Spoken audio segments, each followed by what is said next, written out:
Welcome, guys. That was a recession special from my album New Land, little jam over G. Let's see, we got some questions here. What technique to use for effective vibrato, and how do you angle the pick for rhythm? Let's see. Well, the vibrato thing is, to me, is kind of like a roll. You know, I anchor this part of my hand right here. You know, I let that touch the fretboard, and I do this. That's kind of how I do, you know, the same thing here, you know, it's always like kind of anchored. Of course, when you band, it's a little different, but it's about getting used to it. And if you know the sound you're going for, you know, just stick to it until you get it.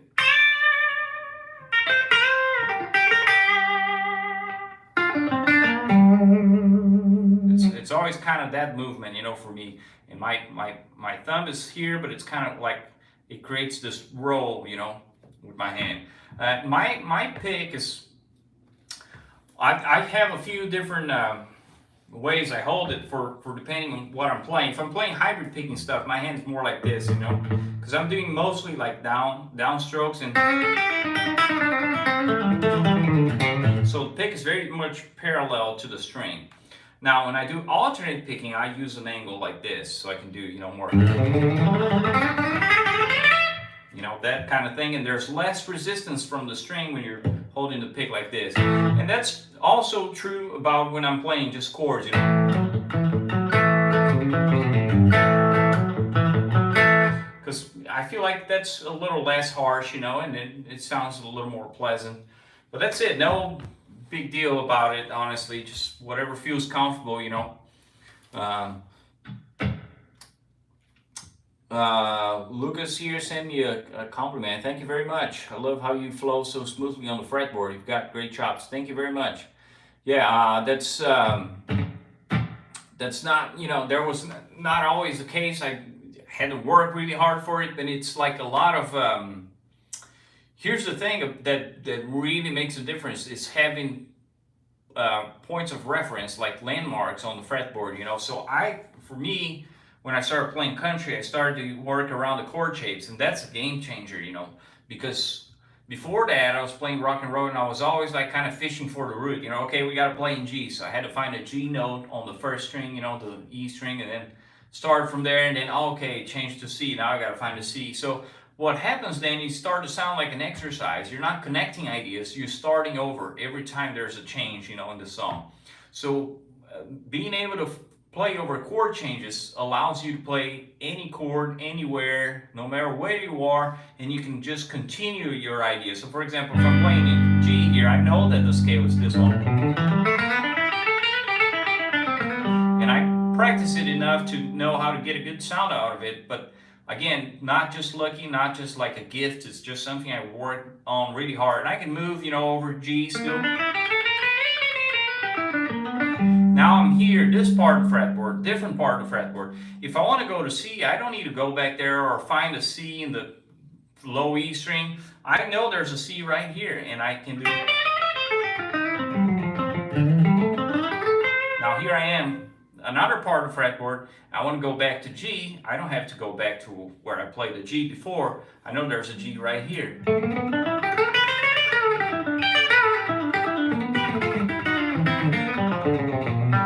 So anywhere I am, there's always a chord. The chord that I'm looking for is always right there, you know. And if you know how to look at the chord and see the scales and your licks and stuff, that's all it takes, you know. But it's easier said than done. It takes a lot of time and focus, practice, you know. That's it. There's a question here. When is your course site going to be up? Well, I have a couple that are available. Actually, my best-selling course is the Modern Country Method, and that one's available on Patreon for $25, and that one's got a lot of, you know, hybrid picking, open strings, double stops, banjo rolls, pedal steel bends, lap steel lines, everything that's like relevant to country guitar playing. I try to put it there, and more than just like a bunch of licks, there's a lot of concepts there, you know, how to see the scale around the chord shapes, like I was talking about, mixing major and minor pentatonics. There's some mixolydian licks there as well. So a lot of it, you know, and if you explore it enough, I feel like that course has pretty much everything that I do is there, you know. It's all about how you're going to develop it, you know. You're going to sound different than me doing the same stuff, and that's the beauty of it, I think. And it's only $25. It's on my Patreon, patreon.com/Matheus Canteri. And of course, you don't have to be a member. You can just buy one time and have it forever. The other one I have is the pickup music one, and that one is more of like a vocabulary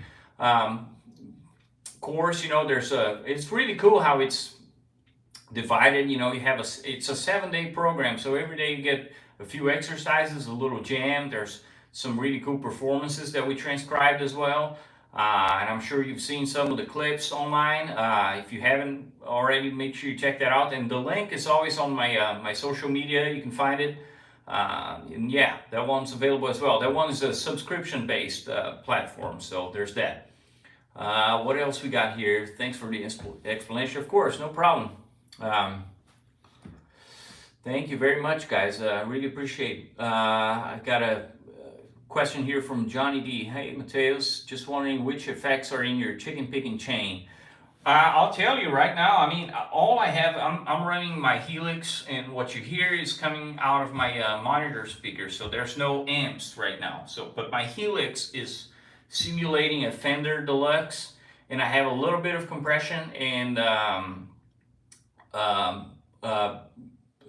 spring reverb, that's all. There's nothing else, and the compression is actually quite subtle. It's less than people think it is. It's just a little bit. I just want a little bit of extra sustain, that's all. And then the guitar is a big part of it, you know. My guitars, of course, are all made by HC guitars. And the pickups as well, you know, important. But yeah, that's just the sound of the guitar, you know. So that's it. And if I want some overdrive, I have the super overdrive going on as well. All inside the Helix, but I can do that same thing with an amp. You know, I have a Vox that sounds pretty great. So usually I just put a little compression in front of it, a little spring reverb, and that's all. You can add delay to taste. If I wanted some slapback, you know, like right now there's nothing. It's just a spring reverb. But if I want to do some more rockabilly, more like Danny Gap, you know, then I can add that echo on the Helix as well. So sometimes it's cool, you know. But most of the time I just play it kind of dry, because I feel like it just has more punch, honestly. But it all works out. Sometimes I also add the delay afterwards. When I do videos, for example, for YouTube, I record it pretty dry, and then I add the reverb, the amp later on. And the reason why is because then I can add like a stereo delay and just make the guitar wider in the mix. So I just use a plugin, you know. I use either the H delay by Waves or the Valhalla delay. That's pretty good too. Yeah. Oh, so, yeah. If you have a Helix, that's great. hit me up too. I am about to. I've done it with the pod. I shared my preset for free. It's available for free on my Patreon. You guys can grab it there if you have a pod. But I'm gonna do the same for the Helix. I dialed in. I have a bunch of sounds on my preset, but I'm trying to, for the chicken picking stuff, that's pretty much it. It's just the amp dialed in. Like I bring the drive up until it, as far as I can without getting it too muddy or distorted or saturated, you know what I mean? All right, John Hunsberger has a question here. Any suggestions for practicing adding licks to rhythm guitar? And is this covered in one of the courses that are available? That particular subject is not on any of the courses, just because, it's just like too much to cover, I guess. But I am thinking about doing either I'm gonna do a video on YouTube for sure, a free lesson on playing rhythm guitar, playing fills, things like that. And I'm also planning on a traditional country, classic country course for like beginners that might have a little bit of that. But my suggestion is less is more when you're playing rhythm and stuff. And a lot of it is like, especially when you play with the band. I was having this conversation with a student the other day, and he was like, man, I'm playing these songs with the band and I'm the only guitar player. There's no fiddle, there's no pedal steel, there's no piano. So I'm having to cover all these parts.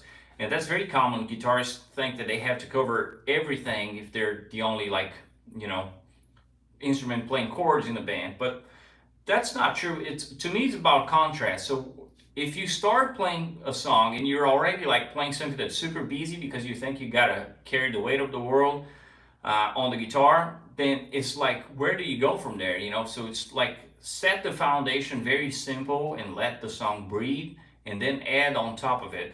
So fills, for example, my advice for fills is listen to the song and try to grab hooks. This could be either like a little melody or a rhythm hook as well. Get the rhythm that the singer is singing and try to do a little something with it. You don't have to nail the melody and you don't have to nail the rhythm, just a nod to it, so you're respecting the song. And play that in between the lines of the vocals. And other than that, just play the chord, let it ring, just very subtle stuff, So, and there are a few things, of course, if you're playing a Johnny Cash song, there's a lot of the boom chicka boom, If you're playing a shuffle, you're gonna, if the bass is walking, then you're probably just playing 1, 2, 3, 4, 1. Just playing the upbeats, chunks. Or either that, or you're doing, if it's in,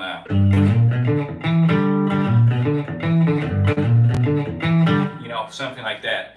But yeah, it's those simple patterns, and sometimes, like I said, just let the song breathe, and play something in between. If you're playing like Merle Haggard, Rambling Fever, I had gone hang on the same hill too long. And to sing the same old song.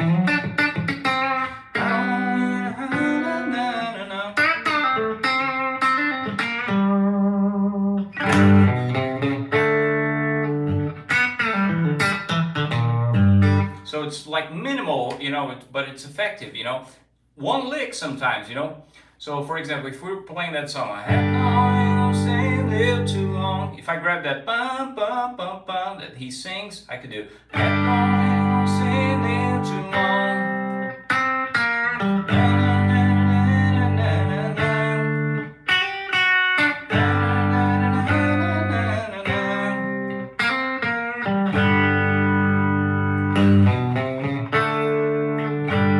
You see how I use that rhythm?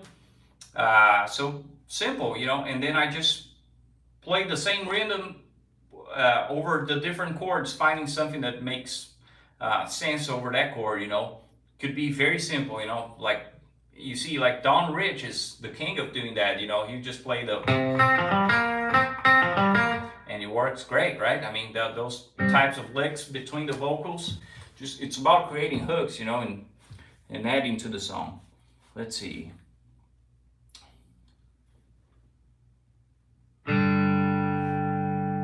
Andy Zalewski, yeah, he's sharing that he used to use a lot of effects, but learned that using them kind of muddies up my sound and playing.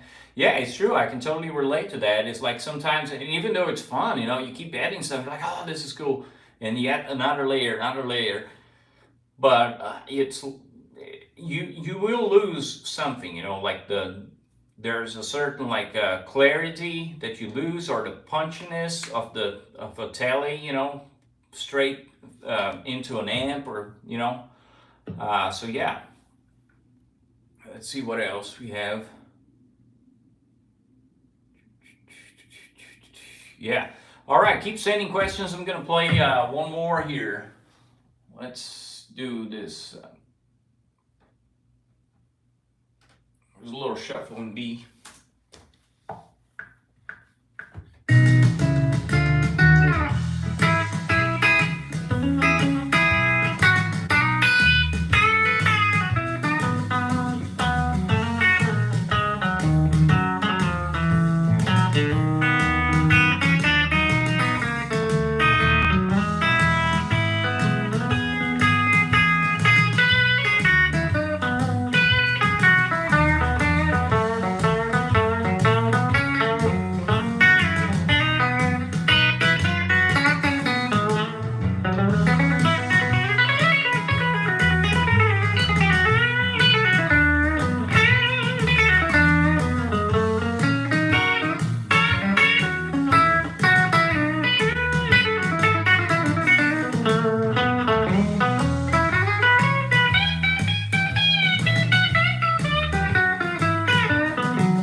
Let's see what else we got here.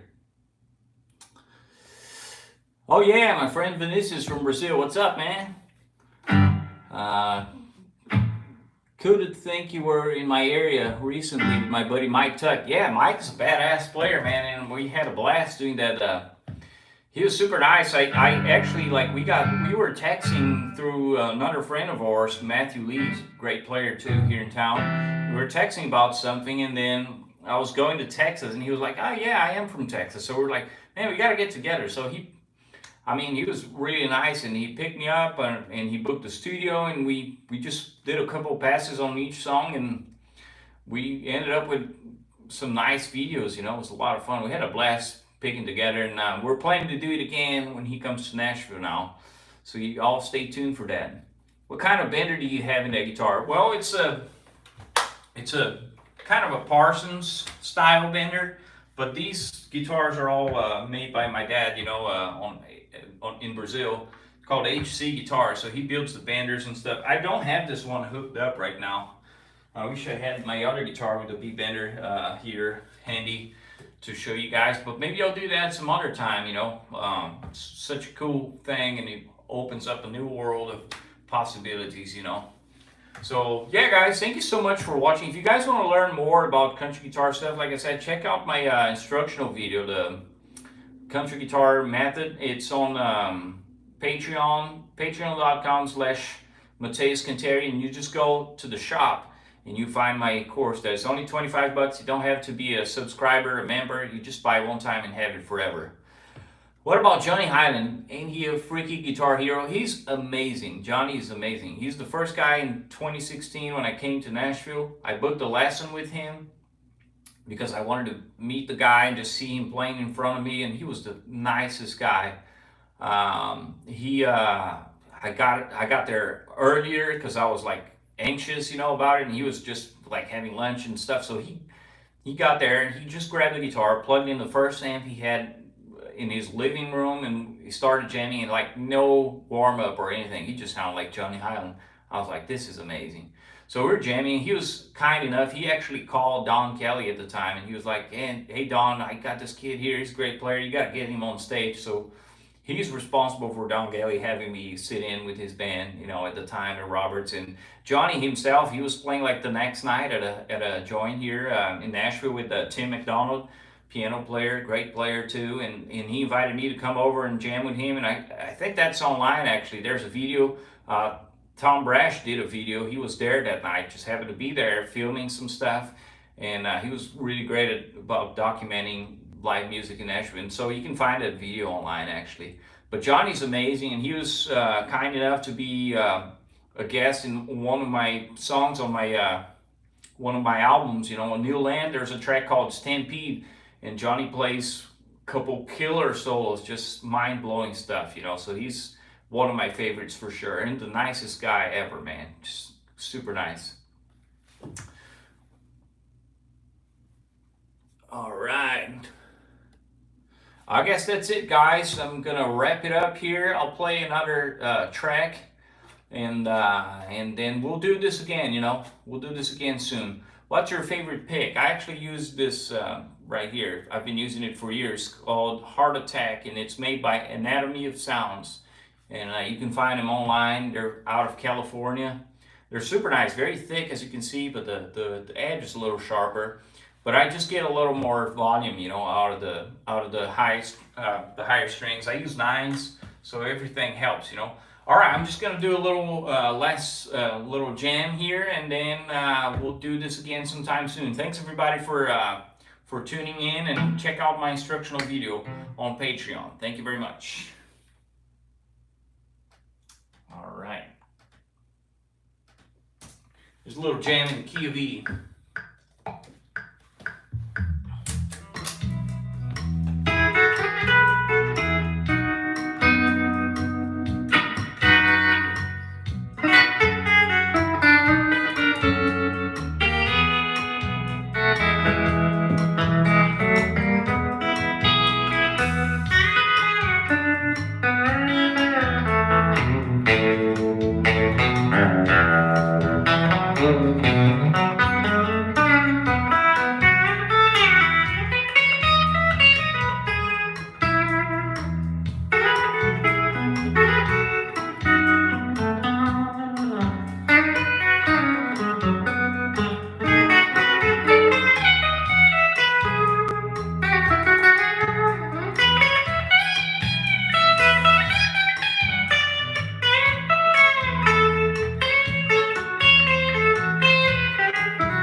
That's it, guys. I'll see you next time.